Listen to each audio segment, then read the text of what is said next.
UFC 220 predictions for the main event, Ngannou versus Miocic, slash UFC Fight Night Steven versus Choi, post-analysis. Let's get into it, man. You guys know how we do this. Work our way from the bottom bibbity, we work our way to the tippity, y'all. So, like I reiterate, let's get into it. With the Michael Johnson and Elkins fight, I was surprised to see that Michael Johnson was really moving that well. You know, he was getting in and out, you know, with 2 or 3 combos. He was also, you know, worried about the takedown defense, so he always had that in the back of his mind, so he was always prepared for it. What I also liked from Michael Johnson as well, aside from the fact that he was making it to featherweight and then looking good, was that it seemed like he didn't really had a lot of emotion that was kind of overriding his overall strategy. So what I mean by that is when he was taking on Justin Gaethje, you know, like all that shit talking and all that, it obviously escalated into the fight because you can tell from the jump that they were just, you know, just empty and entertaining, you know, trying to KO one another. It seemed like in this one, you know, he was more calm and relaxed, etc. Elkins was doing good too with the takedown attempts and the strikes as well. The only thing, you know, I felt bad for in the second round was that when Michael Johnson went for that naked leg kick and it went for the takedown. Excuse me, when Elkins got the takedown because of it. I felt that if he would have set it up, then perhaps Elkins would have still, you know, tried to go for the takedown, but Michael Johnson, you know, would have had a better chance of defending it since he already set it up with the punch. And then from there on, Elkins, you know, he got a top control and then a body triangle, I believe, and then, you know, he choked Michael out. At first, I thought it was going to be kind of sus because I thought the referee was gonna call it when Michael Johnson looked like he tapped in my eyes, but he didn't. And then obviously, you know, he did the tap. So it was a good fight. I liked it all the way up until, you know, that point. Just for Michael Johnson, I felt that if he would have set it up, you know, it would have had a better outcome. And like, I get it, you know, like outside the first round, you know, when the pressure's on you, you kind of rely on, you know, the training and drills that you've been doing in practice for so long just to be your backup. Would I like to see another fight from Michael Johnson again at featherweight? Yeah, of course, man. Yeah, no doubt. Congratulations to too. The Usman and Meek one, I like that one as too. A lot of people really giving some flack for Usman because of his comment saying, you know, that was only like 30%. And a lot of people thought the same thing, and I was thinking, I felt that was like some Dragon Ball Z shit. You know what I'm saying? You only coming in at 30%, like, well, like what happens at 50?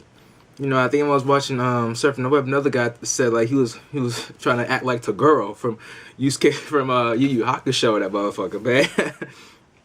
But he was talking into regards to his health. It seems like he came in, you know, weak. Obviously, you know, that was 30% of his health as opposed to 30% of his performance. So that was the whole idea behind that comment, I believe he also said it as well. It was a good display of wrestling, and it was a good defense from Meek as well, and, you know, good submission attempts and good strikes when he didn't have a dominant control. I know from the first round it almost was going to be very sus, you know, from all that build up and shit talking, that he was going to tap out Usman from the guillotine. And then I believe the second round, that's when he landed most of the strikes from the elbows when Usman was on top. And then again, you know, from their third fight and on, it was an awesome display, you know, wrestling and control. And again, like a lot of people, you know, was giving him flack for, you know, not really engaging, but it seemed like it did at one point, because if I remember correctly, I think Meek went for a naked leg kick, didn't set it up, and then Usman caught it and then just tried to load up with an elbow to the face. So that's something that I like watching the fight. But overall, I liked it, man. A lot of people really gave it flack. It was mostly wrestling without any punches. Next one he called out Kobe, and I could see that going down, but you can't forget about Wonder Boy, man. I mean, he's still #1, so you know, being in UFC now, they'll probably give it to him. I'm assuming, you know, they'll both sign the contract. I know RDA most likely is going to be down to fight Woodley. So either one of those two are going to fight, excuse me, or Steven may get Kobe. With the Paige and Jessica Rose fight, that fight was crazy. I thought that and you know, obviously this is Friday, so for those who watched it, it's no surprise that Paige broke her arm. First off, she's tough as fuck, man. I mean, you look at her past fights, we're talking like she's not tapping to rear naked choke, she's passing out, you know, and then break her arm in the first round, and then still, you know, still striking, you know, still going for it. It was you know, good control from Jessica Rose, you know, when she did take her down. And from the second fight, I like the spinning back fist too, and the strikes as well. Also the triangle attempt from Rose. And from the third fight, it seemed that Rose was putting the pressure on Paige. I mean, you can tell like her arm was broken, obviously. And Paul Daly mentioned it too, which only reinforced the fact. And I don't think Rose knew that Paige's arm was broke. I think she was just kind of, you know, being cautious because what she was probably thinking was that she was probably try to load it up, try to load up her arm. Excuse me, try to load up that load up the punch for the KO. When in reality the arm was broken, obviously, and I think that's probably why she was, you know, keeping cautious while Paige was, you know, still doing the double leg kicks and such. I don't think that she wanted, you know, to kind of let Paige get a significant shot over her, especially when she looked, you know, dominant in first and second round in the judges' eyes. And I said this before. I think I said it the second time I mentioned it, was that Paige, she has to scrap the head and arm takedown from her moveset. It seemed like every time she's in the fight, it kind of goes like they're scrapping, you know, Paige gets control or to the cage. Either she gets to control the cage or one of her opponents puts the pressure on her, and then they grapple. And it seems like every time she tries to go for that head and arm takedown, she ends up on the losing side of it. It happened to Michelle Waterson when she was fighting her. I believe it happened to the Rose Namajunas fight when they fought. I got a video on it if you guys, you know, check that out. I believe I talked more on that issue as well, and definitely spoke on the head and arm takedown. The way that Paige utilizes it, it seems like when she uses that technique, she's on her back, or she's getting dominated, and you know, she ends up losing that round, or the round maybe be equal, you know, in terms of where the head and arm takedown takes place at. But I think if she just ditches that move and perhaps go for another takedown, then in the future, then we could see things going more towards her favor when it comes in those situations that she does utilize the head and arm takedown. And you know, you hear about Rose's story that she got robbed and like someone fucking murdered her cat. I'm listening to, I'm like, dog, like what the fuck? I'm not laughing. You know, it's a tragedy, but like what kind of goons are you like fucking with? You know, you already got her money. Like you want to kill her cat too? that's fucked up. Like we want to talk about like broken arms and, you know, losing fights, you know, because you didn't set it up. That's the number one fuck up.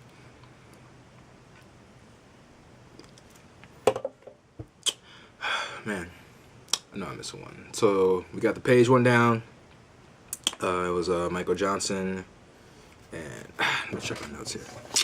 Sorry, y'all. I know I'm doing this kind of quick. I just don't want to leave out anything in behind for you guys. I believe it was those three. And then main event. If I made a mistake, just let me know. And then I'll try to do my best to edit. And then for the Doo Ho Choi and Stevens fight, I didn't think that Stevens was going to knock out Doo Ho Choi. I thought it was going to perhaps, you know, go to the later rounds. You know, because obviously Doo Ho Choi has a fucking steel chin, as we saw from the Cub Swanson fight. I thought that Doo Ho Choi I thought he had potential to knock out Jeremy Stevens. Because behind that, you know, innocent face, he does have knockout power. And I also thought that if Jeremy Stephens came into this fight like he did with the last fight with Melendez with the leg kicks, if he uses that in his arsenal this time around, then I can see the fight going to him, which I'm glad that it did. You know, because there's fighters where, you know, you see technique, you see it going for them, and then like the next fight that they have, they kind of, you know, ditch it. We know whether it's because they you know, they don't have the same coach, or, you know, they're so focused on one avenue of the fighter's overall game plan that in the process of doing that, they kind of ditch, you know, what was working for them in the past away. So I'm glad to see that, you know, that Jeremy Stephens brought this to the table, you know, with the leg kicks. And dude, Choi as well, it was good body kicks, you know, on like the first round. And what I also thought was that Jeremy does have knockout power, but he seems to like telegraph his shit a lot. I mean, like, as that round in the second one, you can tell like he was just headhunting. You know, it didn't seem like he was, from what I remember anyway, you know, throwing, you know, any jabs, like setting it up as much. But he did clock the fuck out of Doofu Choi. I remember he clocked him, and then like the TV, he got all tweaked out, so it took out 5 seconds of it. So when it went to, so the next image that I saw on the TV was Doofu Choi getting knocked on his feet. I was already on his feet. I'm like, whoa, like damn man, like what's going on? I'm rewinding it, you know, back and forth, you know. But then I did see it. He got clocked with a hook, I believe. And it was nasty, man. It was nasty. And, you know, that was he's been in the fight game for a long time. I can't remember what his appearance, but I know, you know, obviously when I was watching the post-fight with Karen, that it was a tie with Michael Bisping. So, you know, congrats to him, man. And, you know, it can be said that he's in talk for a fight. It'll be awesome to see him and Cub. I think he called out Cub. If that's a typo on it, I'll look it up. Or, you know, whoever's next in the game, yo. And then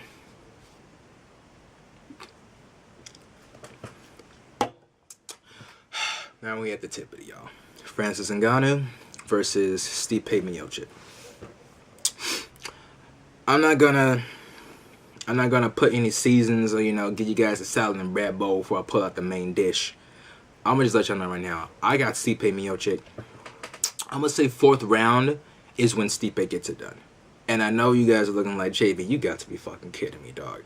You think that Stipe Miocic is gonna take out someone who has the strongest record when it comes to a punch? Like the man who we can honestly say like shaved off maybe like 10-20% of Alistair Overeem's like life? Yes. That's what I'm gonna say. Sorry, y'all. Getting the sniffs. Got the fucking window open. It's cold. You know, give me a break over here, y'all. I think Stipe has more tools. You know, more takedown defense, yes. You know, the wrestling, yes. I think that boxing-wise, he has a slight edge over Ngannou. You know, and from the obvious experience with the as you can see through the Dos Santos fight, and then you know, part 2.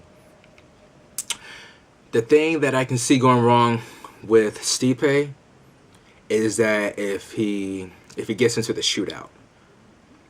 And what I mean by that is that I can see him at first, you know, playing this game, you know, sticking and moving, and I'll get on to that in a second. But if it gets to a point where he wants to get into the shootout, that's where I think he'll get clocked by Ngannou. If not knocked out, then he'll get rocked, and then Ngannou will just, you know, jump on him like a lion does on meat and prey. You know what I'm saying? That being said, it goes to what I mentioned not too long ago, a couple seconds ago. Stipe Miocic needs to, 1, stick and move. I think if he utilizes, you know, his jab a lot and head movement as well, we'll put that in, stick and move / head movement. I think, you know, as the rounds progress into the deeper rounds, then that's another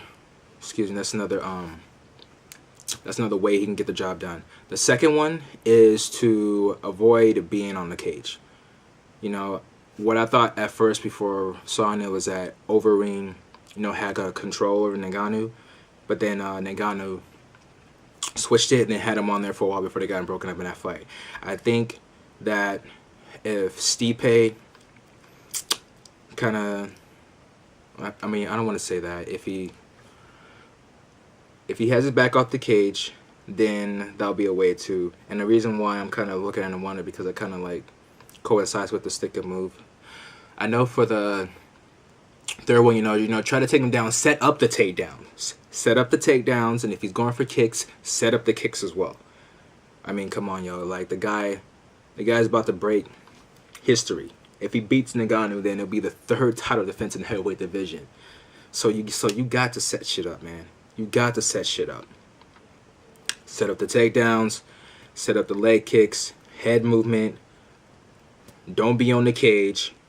And then for Ngannou, I think if he puts the pressure on Stipe, you know, I can see that, you know, being a rough night for him. You know, as the rounds go on, I can see Francis Ngannou taking it down in the first 2.5 rounds. Once it gets to about the third round and over that, I think that's going to be another plus for Stipe, because like I mentioned before, and like anybody else has seen, you know, when it gets to them dirty waters, Stipe's been there and Ngannou hasn't. And even in the, you know, the third round, you know, it can possibly end it right there. But I'm gonna say fourth. I'm gonna keep that. Saying the fourth. If you guys want to say third round, more power to you, baby. So Francis Ngannou, put the pressure on him. Don't get too trigger happy though, because we've seen what happened when Verdum did that same shit. Remember when Verdum was going completely out the gate with those flurries, and then Stipe caught him with a knockout. If he does that, I don't believe he'll get KO'd, but I do believe he'll get rocked. And then Stipe, you know, will just either try to go for the kill or go for the takedown. So let's do the recap on the plus and minuses, y'all. Stipe, head movement, sticking and moving, body shots. I added that in. You know, body shots, you know, to lower the tank, set up the takedowns, set up the strikes, and get off the cage. If he's on the cage, get the fuck out of it. And even if then they might not be on there too long, depending on the ref, either they'll just let him duke it out, or if it just gets to a point where he's just holding on, they'll probably just break it off anyway. Francis Ngannou, leg kicks as well, because I saw a little training snippet, you know, where you dropped this coach. I don't know, it was because, you know, just doing it for show, or like that motherfucker really was trying to, you know, deck his coach and shit. But that being said, leg kicks from Ngannou. I think that Ngannou doesn't really have to set them up. Oh, excuse me. They all got to be set up. It just seems that there's less danger for Ngannou if he throws them out naked. So leg kicks, put the pressure on Stipe. Don't, you know, put the pressure on Stipe. Try to get close. Try to get close with them. You know, try to engage the shootout. And that's also a minus for Stipe. Don't get into that. Don't get into the shootout. Try to put him on the cage, you know, for control. And if he does get taken down, get the fuck right back up or get dominant position.